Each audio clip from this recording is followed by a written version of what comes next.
So welcome everybody to today's webinar, which is taking a look as a deep dive into the Level 5 Diploma for Senior Associate Paralegals.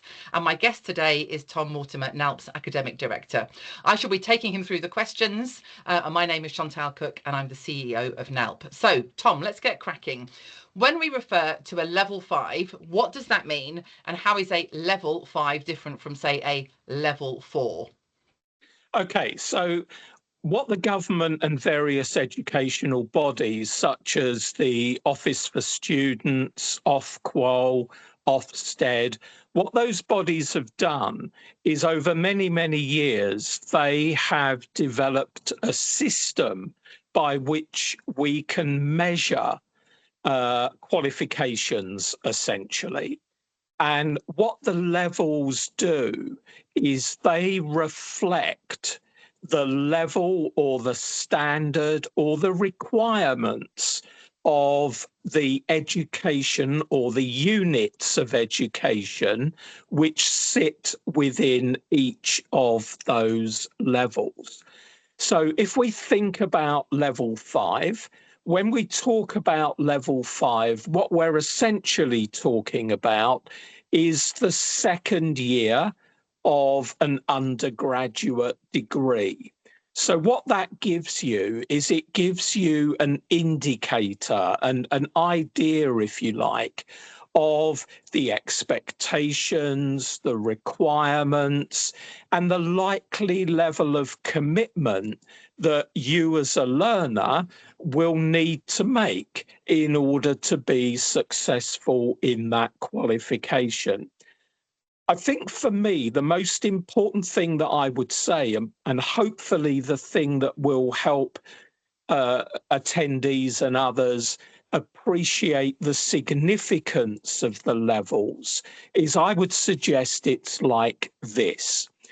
If you think about level 3, which is essentially A-level equivalent, or you think about level 4, which is like the first year of an undergraduate degree, what those qualifications are very much focused on is what. So they're very much focused on what is the legal system in the UK, what is the way in which you pursue an appeal in the civil law system or the criminal law system. What do we mean when we talk about the doctrine of precedent? So whatever it is, the issues and what you're required to know is very much focusing on what. Now, obviously, at level 3, it's almost predominantly the what. At level 4, the what becomes slightly less important, and we start a bit more to ask questions around not just what is the law on a particular point, but more why is the law focused in that way, or how does it work, or how could it be improved? And when we then move to level 5, what we find is that there is a much, much greater emphasis and focus on that why and how. So that becomes very much the focus that you as a learner would need to look at, to consider, to reflect upon. And what we've tried to do with the learning material is to reflect that shift in the emphasis between the what and the why and the how. And we'll talk a little bit more about that in a minute when we talk about how these issues are reflected in the level 5 units. But it's quite important when you're coming at this as a learner to appreciate that what I'm not saying is that the what is unimportant.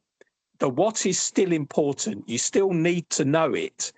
But what I am saying is that the marking scheme, for example, is going to be more weighted towards the why and the how rather than solely on the what. Okay, so did you say that's the difference? So how is that reflected within the units that you're studying? Because they could look like units that you've already studied in the past, couldn't they?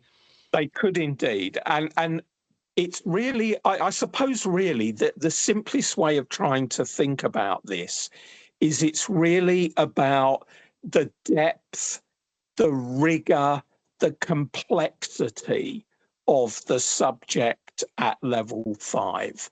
So we're shifting the focus and the emphasis. And what I would advise learners to do is when they're thinking about, is a level 5 appropriate for me? Have a look at some of the learning material, because what we do at NALP in our learning material is we include a number of elements of things called check your understanding. And what those check your understandings are really inviting learners to do is to look at these elements that will help them to understand more about the why and the how. So, if you like, the learning material is very much, even at level 5, is very much looking at the what, and then a little bit in the learning material at the why and the how. But the real development takes place by looking at those check your understanding questions, because what those check your understanding questions are essentially doing for the learner is they're giving them an opportunity to be able to demonstrate their independent learning.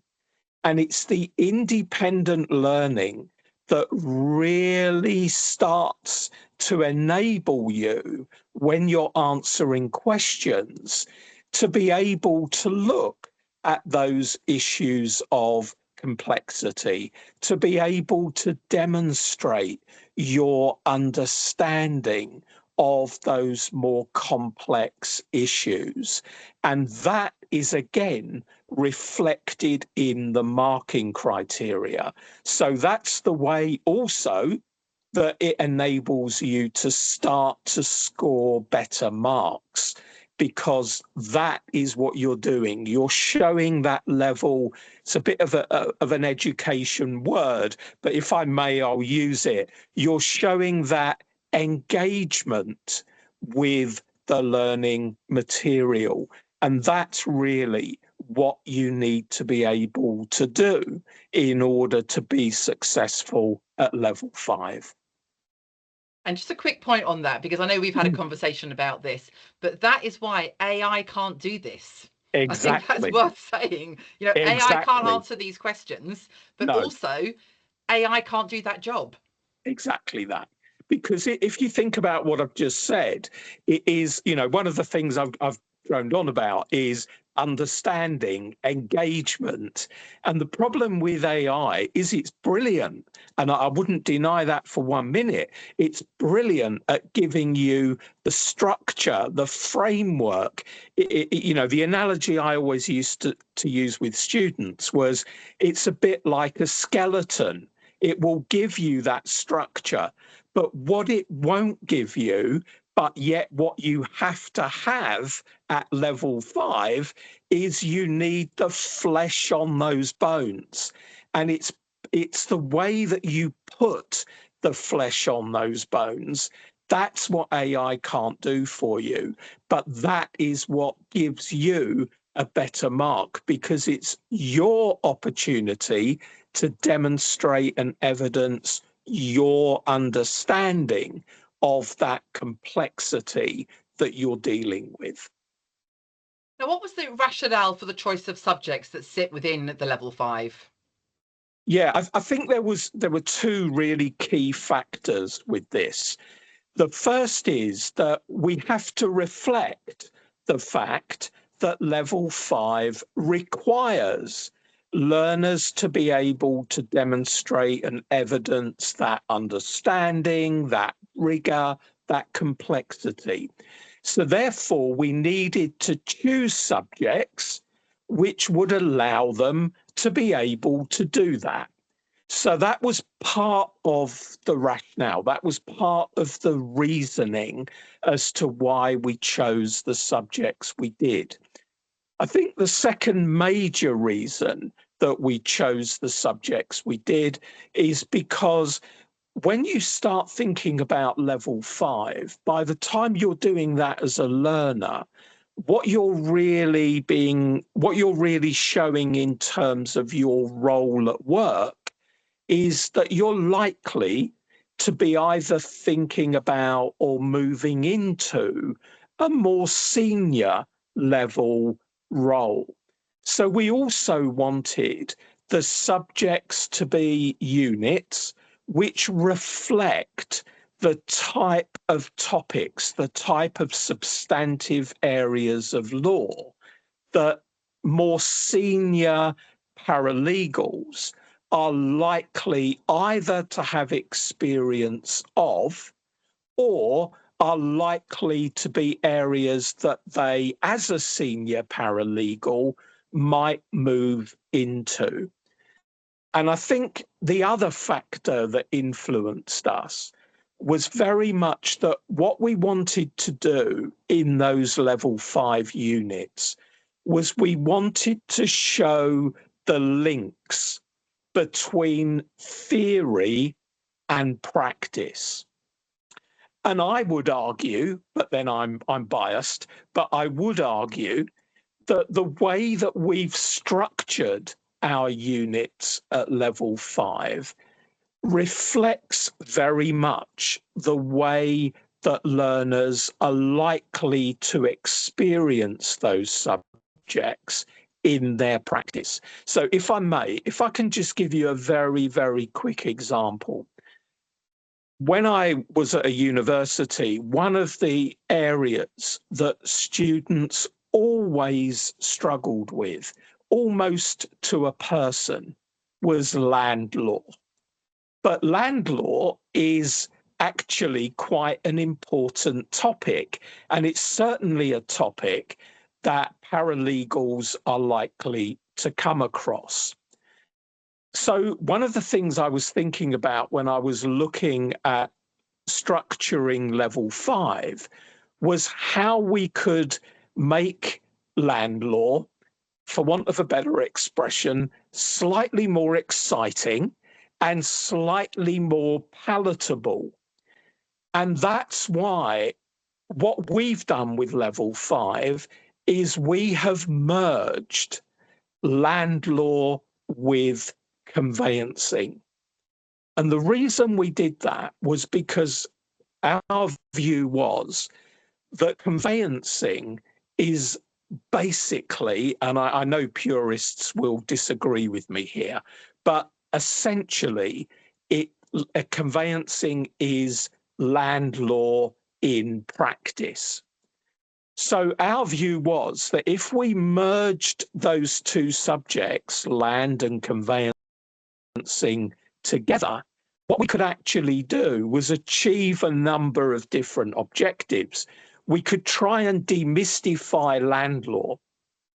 We could also show why land law is important.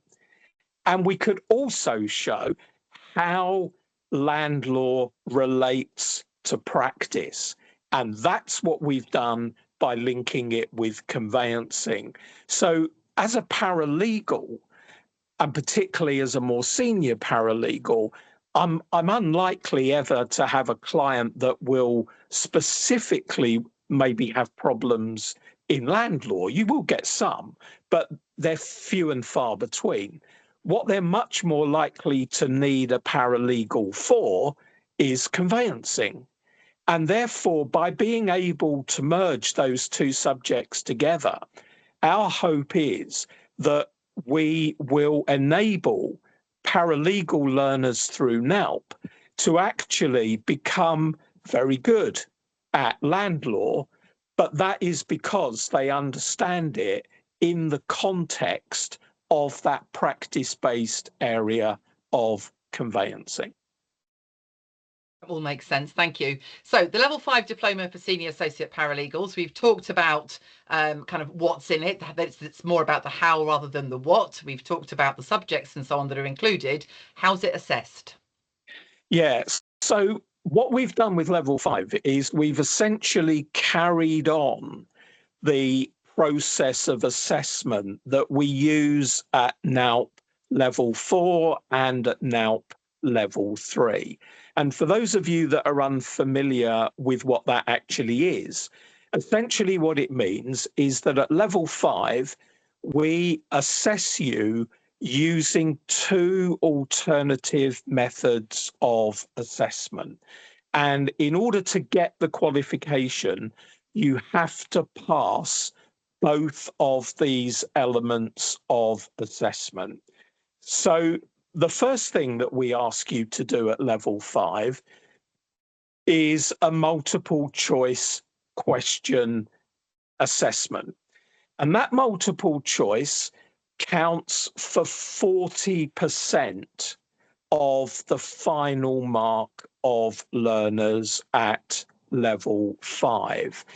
And the way that it actually works is that learners will be required to answer 20 questions for each of the level 5 units. And obviously you would do those at different times as you are ready to be assessed in the different units. But the point is that the method of assessment, 20 multiple choice questions, is the same regardless of the unit. And you have to attempt those 20 questions and answer them within 35 minutes. Now, this again is quite important because that is fewer questions at level 5 than you have to do at level 4, but you have to answer them in a shorter period of time. So again, what this is doing is it links back to the conversation that we were having at the start about the levels. So if you like, the expectation on learners is higher. We expect you to be able to assimilate questions and form an answer through a multiple choice question more quickly than we would if you were doing the subject at level 4 or at level 3. So that's the first method of assessment, the multiple choice. And then the second method of assessment, which accounts for the other 60%, that is a problem-based question. And in fact, it is a number of problem-based questions. And what we expect learners to be able to do is to look at a quite detailed scenario, and that scenario will very much reflect the sort of experience that you would get in practice. So it's very much about parties, it's very much about there being, say, a dispute relating to a piece of land or a dispute relating to a company, depending on the unit you're doing. And basically, those or one of those clients comes to seek your advice about a particular or a number of particular issues that they are having and want you to be able to suggest the way forward. Now, that problem-based question at level 5, you will have 5,000 words in total to address those issues. And again, that is higher, it's a greater number of words than we have at level 4 and at level 3. And that again reflects what we were saying earlier on about the levels and about the complexity and the depth. So that 5,000 words allows you the opportunity to be able to look at those issues, advise the parties in more detail than you would at level 4 or at level 3. And basically, you have to complete those 5,000 words for each unit within 4 weeks. So also, you've got longer to do it. And again, that reflects the level, because what we're asking learners to do is, as they go through the scenario, we're asking them to reflect on the issues that they've come across, to think about what the importance is, but also to start to think a little more about, these are the options, but which of these options might be the more appropriate in practice? Because as a paralegal, there's always options, but they're not always appropriate. And we need you to be able to show what those options are, but then again, why and how you would go for, say, option A rather than option B. So that, in a very quick way, although it probably didn't feel like it, but that in essence is kind of the way that we reflect the assessment at level 5 to reflect those issues about the levels. So why is it then that the business law and practice unit is structured a bit differently from the others? Right. Okay. So what we, if I can try and explain the kind of the history behind this. So units 1 to 3 at level 5 are very much, learners will have their learning material, they will digest that learning material, they will be directed to independent learning material through the check your understanding questions. And that will be the way that they will evidence that understanding, that reflection, and so on. But what we wanted to do in the 4th unit at level 5, which is the business law and practice, we wanted to start to enable people to start to appreciate the way that if they go on to do level 6 with us, the way that their learning will take place at level 6. So what do I actually mean by all that? What difference does it make? The difference it makes is this. The learning material for Unit 4, Business Law and Practice, is very much focused on identifying the areas of complexity around business law in practice. But what we also ask learners to do alongside that learning material, we also ask them to purchase a textbook. Now, we recommend that textbook, and we recommend there are usually 3 choices. And then my advice would be, if you're doing a unit with a textbook, go to Waterstones, or other bookshops are available. Go along to the local bookshop and actually have a look at the alternative texts that you could buy, because textbooks can be a little bit of a flavor. Some students like certain books, other students will hate that book. So you need to be able to go and actually get a feel for the textbook, a feel for the way it's written. Do I understand the way the author is expressing this? Can I actually follow it? And my suggestion would be, have a look at the same topic in those 3 different books and see how different people explain the same topic. And that will enable you to see which of the 3 styles you actually prefer.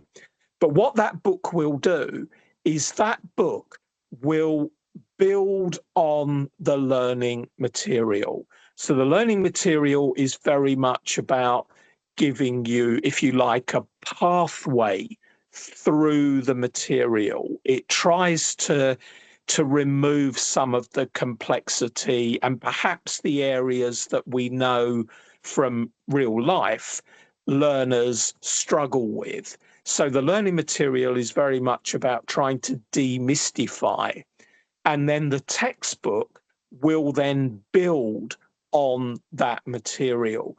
So again, if you go back to what we were saying at the beginning about demonstrating independent learning, then that is the way that you've got the learning material, the textbook, and the check your understandings. So the if you like, the burden is starting to be put more on the learner rather than on us providing all of the material to you.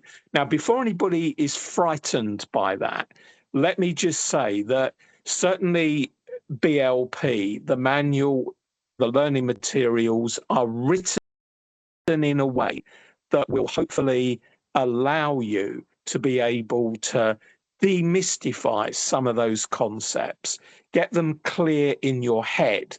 And then when you've done that and you've got a bit of confidence and a feel for the way the subject works, then you can move on to the textbook and start to build on your knowledge in a fairly comfortable and confident kind of way. Now, once you've been through the level 5 diploma, what do you come out with, and what do you come out with at the end of it, and then what can you go on and do afterwards? Okay, so they're basically there are 2 answers to that. What you come out with is Senior Associate membership of the National Association of Licensed Paralegals, and you can identify that in the usual way with the post-nominal letters that you will then be able to put after your name. But I think also as well, what this reflects is very much some of the things that we've talked about already today, about at level 5, that we're very much about looking at people who are more senior, more experienced learners and individuals as paralegals.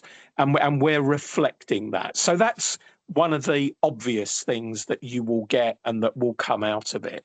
I think the second thing that you will get and that comes out of it is confidence, because by looking at these materials, by, if you like, almost proving to yourself that you are able and you are capable of being an independent learner. And for me, I think even more importantly than that, that you're capable of being an independent thinker. I think once you get that qualification at level 5, it kind of bolsters your confidence. It boosts what you feel and what you are able to achieve. So I think confidence is very much almost an implicit strength and skill that you will gain from completing this. And then the third thing that you will gain is obviously if you were to decide that you then wanted to go on to further study, or you wanted to go on and pursue a different career, say, for example, that you wanted to become a solicitor, then my opinion would be, having completed the level 5 units, that they would give you a really, really solid foundation in order to move on to the SQE or similar types of qualification. But that is not to take away from the fact that they are independent qualifications in their own right. And it will enable learners to be recognized as senior paralegals within the legal profession. And I think it certainly makes you more attractive to employers as well, because Absolutely. it shows that you're not doing stuff by rote. You are able to think about those things, ask the questions, make judgments, etc., which is all the stuff that you need to be able to do as a senior paralegal. Yep. And this course will help you to build those skills. So 100%. Very briefly, I'm just going to cover a couple of things because just a couple of questions which I'm going to just jump into quickly. We often get asked, how long do you have to complete the course? The answer to that is 2 years, although a lot of people do it much quicker than that, usually somewhere between a year and 18 months, but you do have 2 years.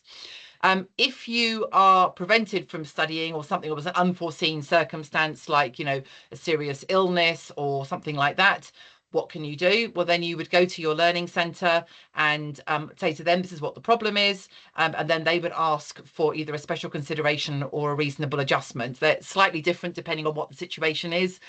For example, one might be you've had a bereavement and you can't study for a month or so, or another might be that actually your illness is preventing you from being able to do the work in quite the way that you're able to. You need a bit more time, or you need something different in an exam or something like that.